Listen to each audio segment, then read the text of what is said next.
Gyokeres transfer has been agreed by Sporting Lisbon.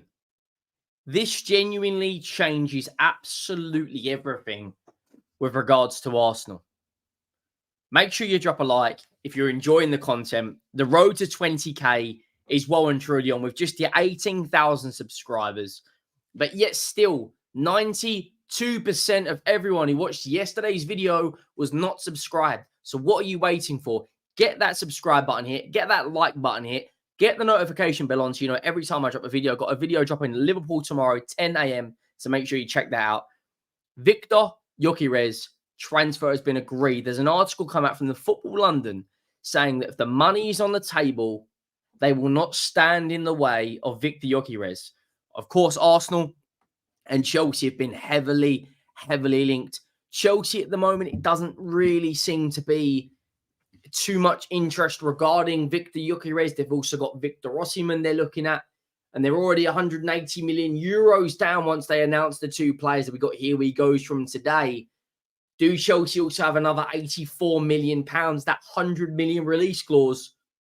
We're going to break that down. But first, Fabrizio Romano did give a transfer update with regards to Eddie Nketiah. Now, I believe Fabrice Hawkins was the first guy on the scene. Regardless, if you don't know who he is, he's a transfer journalist. Very credible when it comes to French media football reports. And he come out today. And Fabrizio Romano has kind of given his own version of the report. And it says, understand, Olympique Marseille have sent new bid to Arsenal for Eddie Nketiah. Negotiations restart, and Nketiah remains keen on the move to Olympique Marseille, attracted by the project. Marseille happy to return in talks, but only advance at their conditions. Now, I'm going to be brutally honest. If Eddie Nketiah goes, Arsenal have to categorically go out and get a striker. I've kind of changed my opinion on this because I've looked at a lot of the Arsenal squad, right? I've looked at their profiles, their positions, their traits, their strongest abilities. They do not in the squad at the moment have a killer. And what I mean by killer is someone that drags you through the really tough moments. As great as Havertz is, as great as, and I mean that from a striker perspective. Of course, Bukayo Saka, one of the best right wingers in world football, up there with Rodrigo and Salah for me, probably the second or third best right winger in the world right now. You got the creative brilliance of Martin Odegaard. You'd have the midfield balance of Mikel Merino when he gets over the line, and Declan Rice. You've got depth in Partey, Jorginho. You got Nwaneri coming through, but they just need that striker. It's very rare that a team wins the Premier League. I know City have done it without a striker, but it's very rare that a team wins the Premier League without that killer in the box. You think of the Drogbas, the Shearers, the Agueros, the Rooneys, the Fernando Torreses. You think of these elite goal scorers. And I think Arsenal, if they get Victor Gyokeres over the line, well, according to this article, according to Football London, don't shoot the messenger, reading out the report, and this report come out on August the 8th, 3 hours ago. And the title of the report is Gyokeres transfer agreed, Williams signs, Nketiah exit, dream Arsenal attack after 4 deals. Now, Eddie Nketiah is going to be joining Marseille, in my opinion. I think it's a good signing for Marseille.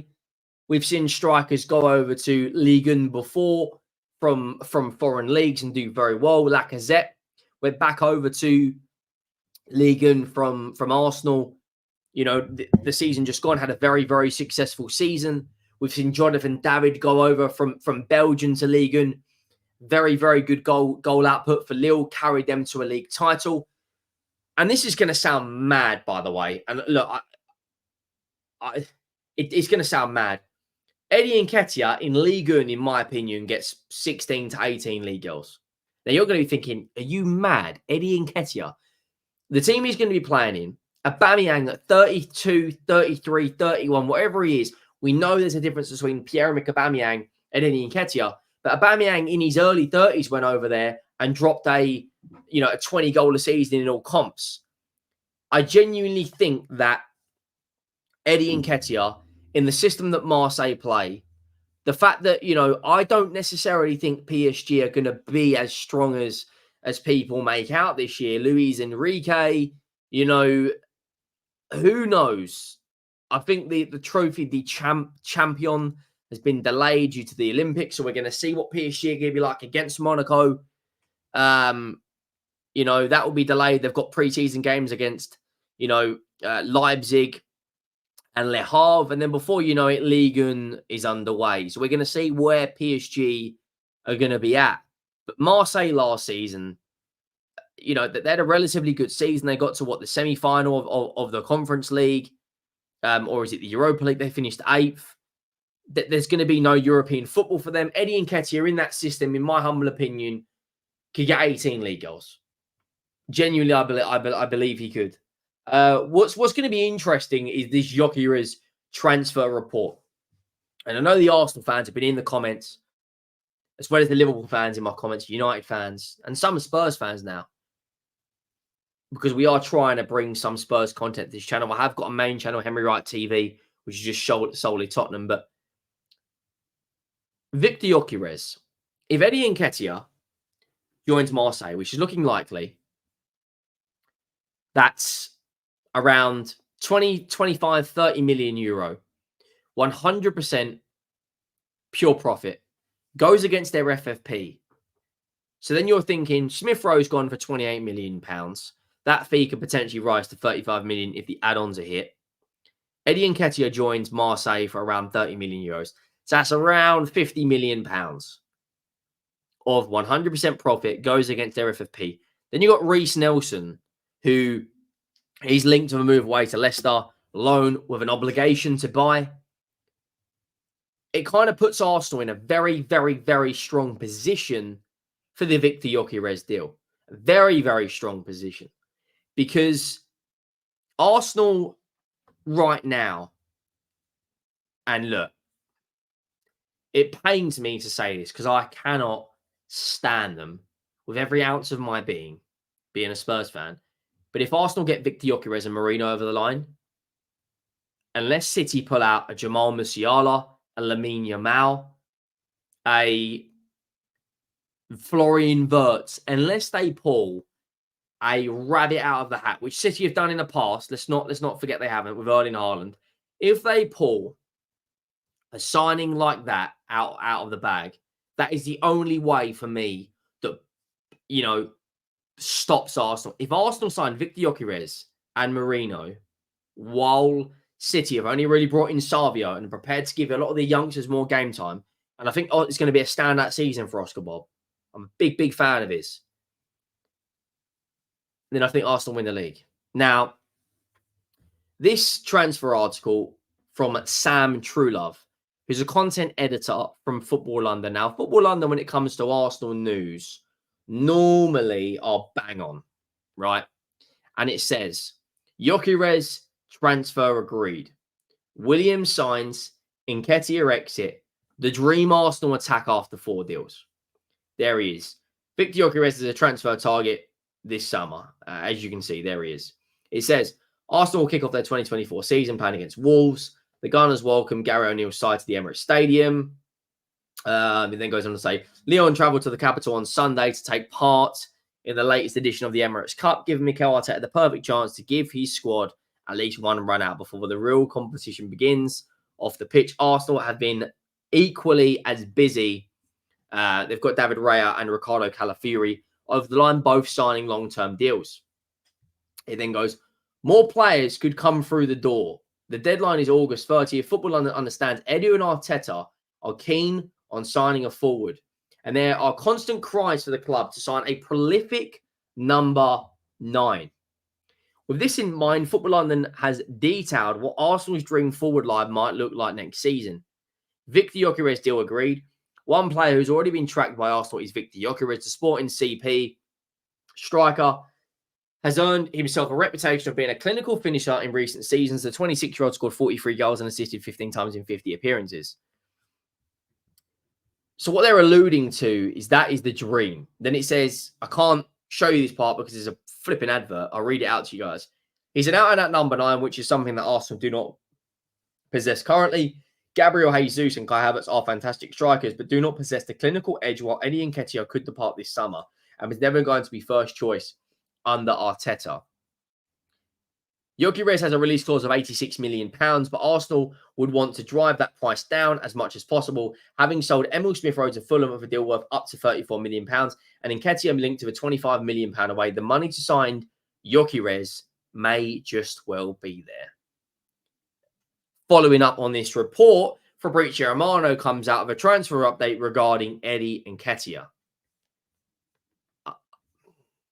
I am telling you guys, they could be in the position now to land him. They could be in the position to land him. Like, Victor Gyokeres, for me, looking at Arsenal, the way they play, the systems, the fact that Arsenal are that close now, you bring him into that team, into that 11, into that football club, alongside Merino, who we're going to get onto in a minute. See you later. Finito. Au revoir, bonsoir. You are the weakest link. Thanks for coming. They're gonna smash teams to smithereens. The amount of chances they create, how strong their defense is. You know, the balance in midfield of Merino, Rice, Odegaard. Then you got the depth of Thomas Partey, Jorginho, Fabio Vieira. All of a sudden, who knows? Who knows?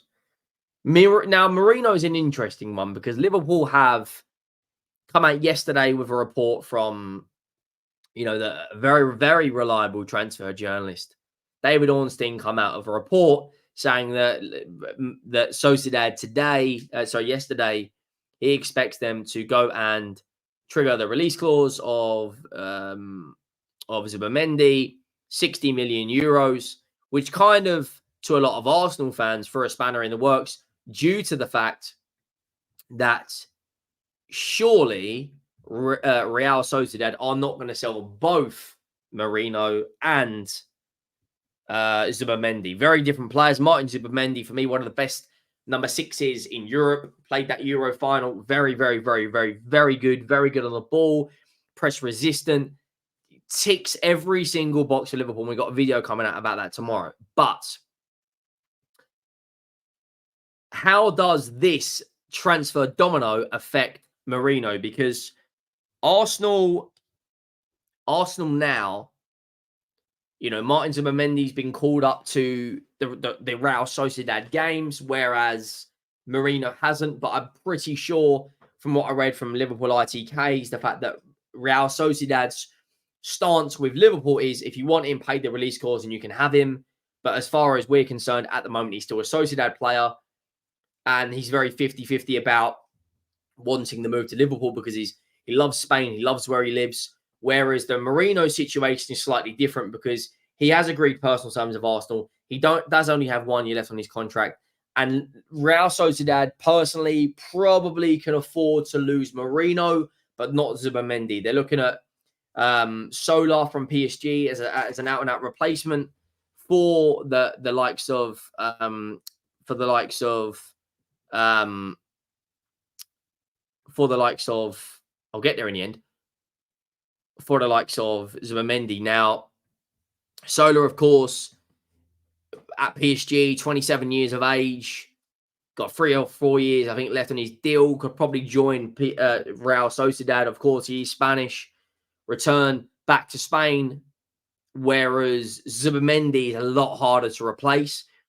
And I don't necessarily think Arsenal need a Zubimendi because they've already got players like Declan Rice and Thomas Partey in their team, whereas they need probably more strength in and around that number 8 position. So, and that's exactly what Merino could do. Now, where Arsenal are the rotation is going to be very, very important. Is it going to be a double pivot with Merino and Rice? Is Rice going to be the 6? Is Merino going to be the 6? Is Rice going to be the 8? Is Merino going to be the 8? What a fantastic headache to have if you are Mikel Arteta.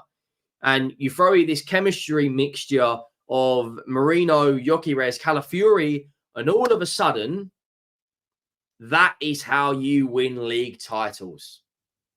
That 11, the strength, the defense, the balance in midfield, the firepower. All of a sudden, Arsenal are